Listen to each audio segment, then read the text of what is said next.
Hey guys, it's Julie Spencer, author of the Buxton Peak series, and we are halfway through Buxton Peak Book 2, Center Stage, and we are on Chapter 10.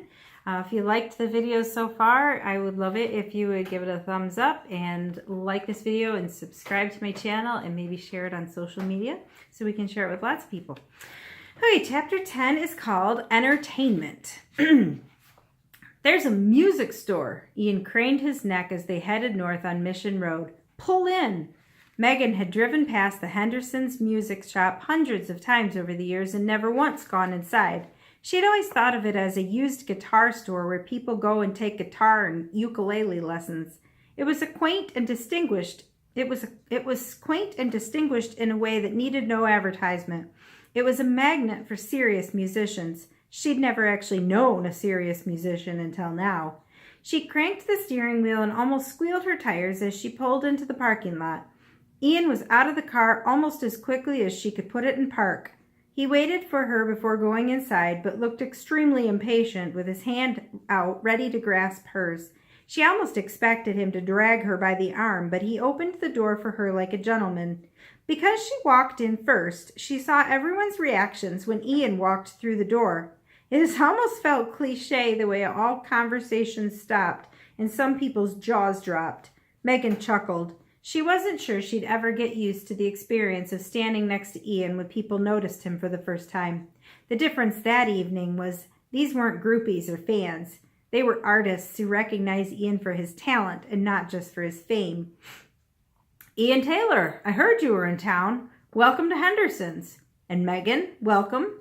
Brian Henderson nodded his head toward her almost regally. It made her feel special, and she smiled back at him. To what do we owe the honor? I don't know. We were driving by, and I just had to come in. Nice place you got here, mate. Thanks, man. Brian shook Ian's hand in one of those guy-type handshakes that almost involved the whole arm and looked more like a hug. It was as if they were already old friends or kindred spirits. You should come jam with us sometime. That would be really cool. Ian's eyes were drawn to the far corner. The excitement shown on his face was unmistakable. Is that a vintage Sunburst?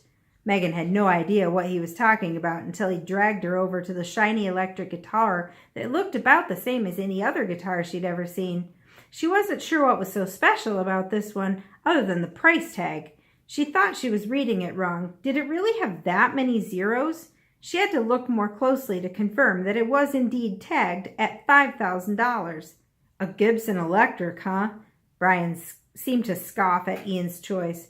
I would have taken you for more of a Martin acoustic kind of guy. You have one? Ian raised his eyebrows. It's sort of special. I got a Natural Custom Century series. No kidding, Ian breathed almost reverently. Can I play it? Yeah, it's upstairs. Ian looked over at Megan with a longing in his eyes that she hadn't seen since Copenhagen. She smiled back at him and let him lead her up the stairs to the practice room. There were a couple of guys already up there, jamming quietly on two acoustic guitars.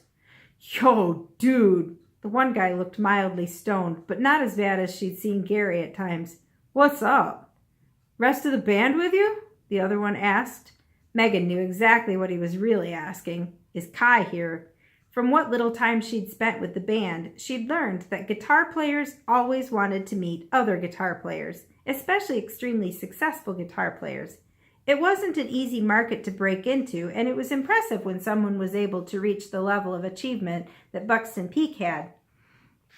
Nah, mate, Ian responded. It's just us. Sorry. That's cool, the guy nodded. You want to jam with us? He wants to see the Martin, Brian said.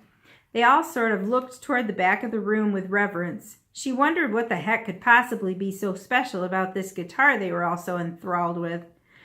Ian followed Brian, who delicately picked up a relatively normal-looking guitar and handed it to him. Ian sat down on a nearby stool and clipped the strap around his shoulder.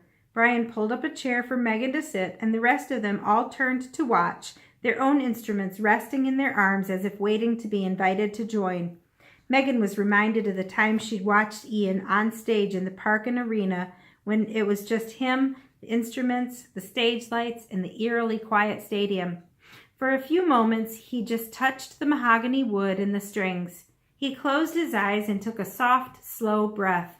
His fingers moved as if they were independent of the rest of his body, as if they were thinking for themselves, remembering the rhythms that were embedded within him. It was almost spiritual. It was obvious that the other guys in the room felt it too.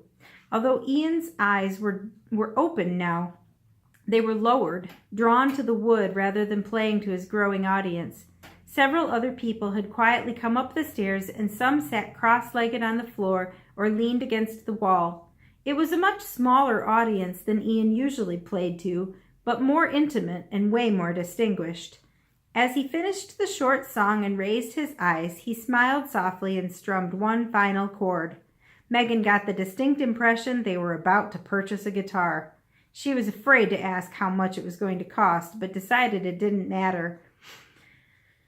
The look on his face was worth 1,000,000 guitars. He almost looked as stoned as Gary and Andy sometimes did. He glanced around the room slowly and winked at her when their eyes met. One audience member had the gall to clap slowly and loudly, and everyone looked up. "That was so beautiful, mate," Kai said, obviously teasing Ian. Mild chaos erupted in the room as the guitar players realized the Kai Burton had come up the stairs. Ian Taylor was forgotten for now. Brian and Megan were the only two stayed seated beside Ian. "How much you want for it, mate?" Ian whispered to Brian. 15, Brian whispered back. "I'll take it," Ian told him, "and the vintage downstairs." What? Megan couldn't believe her ears. Were they really about to spend $20,000 on 2 guitars? That would feed a family of 5 for a year. She realized they were about to feed Brian Henderson's family for a year, and she smiled softly. But it was still a lot of money, so she had to speak up. "Don't you already have guitars?" She wasn't being critical, more curious as to why he needed more guitars. "They're all in storage, love." Ian shook his head with a teasing smirk on his face. "I don't even know what continent they're on. I want this one." "Then that is the one you shall have, my love. It's only money." "I'll need a case as well." Ian looked up at Brian, "but only for the Martin." Megan wondered why he needed a case for only one of the 2 guitars he was about to purchase, but Brian shrugged his shoulders and stood up to go retrieve the case. "Got a standard hardshell to go with the Martin." Brian brought it to Ian and laid it in front of him. "It came with it when I acquired the instrument." "That will be sufficient." Ian pulled out his cell phone and hit send to the top number on his contact list. "Jeremy, I need a wire transfer to Henderson's music shop. Can you make the arrangements?"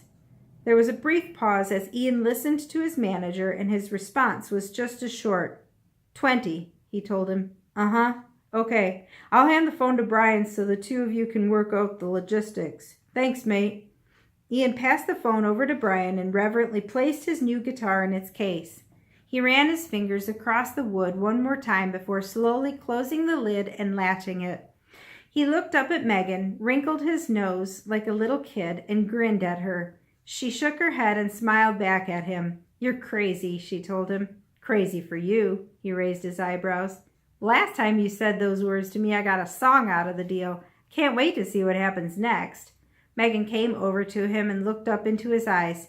"You think I'm crazy now?" He looked down at her, leaned in for a little kiss, and smirked. "Wait till you see what I'm about to go do. Don't get mad, all right?" Megan stood with her mouth gaping as Ian strode over to Kai and slapped him on the back. "What is he up to?" "Come down and see what I just bought, mate." Ian chuckled at Kai. "I need your help with something." Megan followed quickly down the stairs, not wanting to miss whatever he had planned. Ian walked straight over to the electric guitar and took it down off the wall. "You bought a Gibson?" Kai scoffed. "That's not like you." "It's not for me," Ian explained. He set the guitar on the table in the middle of the room and looked around. He called for Brian. "Do you have a Sharpie marker?" Brian still had Ian's cell phone to his ear. He nodded and walked into the back room. Megan could hear him searching through a desk drawer as he finished working out details with Jeremy. Finally, he said goodbye and turned off the phone, then handed it back to Ian along with a black marker. Ian ceremoniously handed the Sharpie to Kai. "Would you do me the extreme honor of signing my new Gibson?" he asked his bandmate. Kai strutted over to the guitar and held up the marker. But of course. Kai leaned over and carefully wrote his signature in permanent marker across the body of the guitar. He handed the Sharpie back to Ian, who also leaned over the guitar and wrote his name in clear, scrawling letters.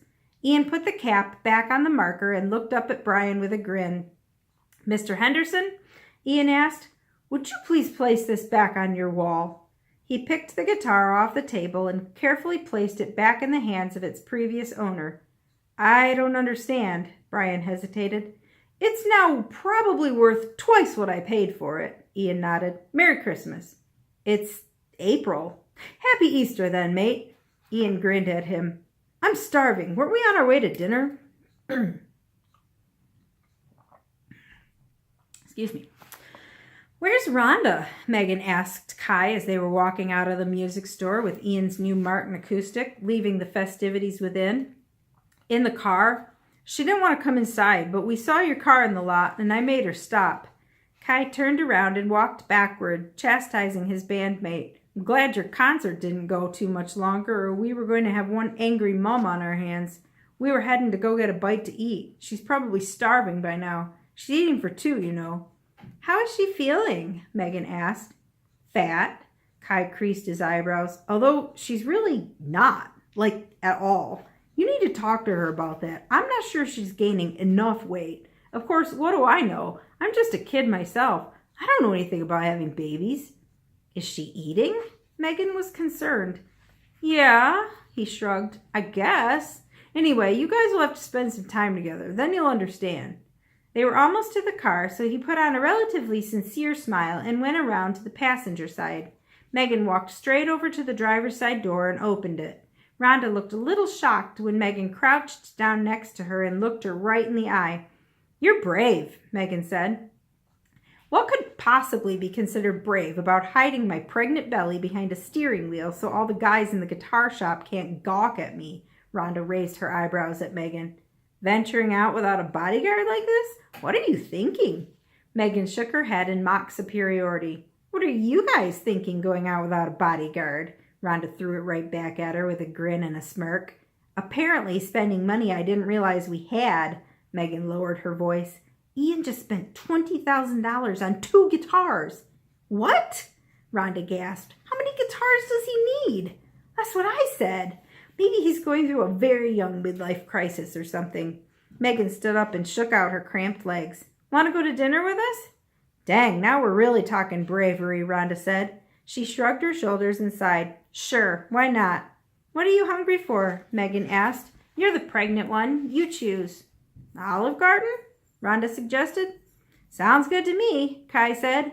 He finally got into the passenger seat and grinned over at the girls. "You know where it's located, I assume." "When are you going to get a driver's license, Kai?" Megan asked. "When Ian gets one," Kai grinned. "What would I need a driver's license for?" Ian came around beside Megan. "That's why I married Megan, so she could be my driver." "I thought you married her for the sex." Rhonda looked up at him with a smug grin. "Well," Ian confessed, "that too, I suppose." Megan elbowed him. "In all seriousness, though, you guys," Megan looked back and forth between Kai and Ian, "Rhonda's not going to be able to drive for a while after the baby comes, so you're going to have to think about taking care of us for a change." "I'm feeling a little invincible tonight," Ian said. "How about if I drive right now?" He grabbed the keys out of Megan's hand and ran around the other side of the car. Megan managed to almost keep up with him. Ian held the keys above her head, just out of her reach, and used it as bait to get her into his arms. "Give me back my keys!" Megan laughed, trying unsuccessfully to jump up and get them. He pinned her against the car. "I'll only give them to you if you give me a kiss first. You know, there are easier ways to get me to kiss you." "I will use whatever means necessary to accomplish my goals." Ian leaned down for one slow, gentle kiss and placed the keys in her hand. "Are you guys getting a hotel room?" Rhonda called, "or are we going to dinner?" "I didn't realize that was an option." Ian looked up at her inquisitively. Megan smacked him on the arm. "Get in the car, you sick puppy." Ian grinned at Kai and Rhonda as he walked back around the car and had to get in one more jab at Megan as he clicked his seatbelt in place. "There are a few nice hotels over by the restaurant." "Shut up, Ian." Megan laughed and gunned the engine as she put the car in reverse. that is the end of chapter 10. And we'll pause for now. If you guys like the videos so far, I'd love it if you would give a thumbs up and subscribe to my channel and share it on social media. And I'll see you in chapter 11.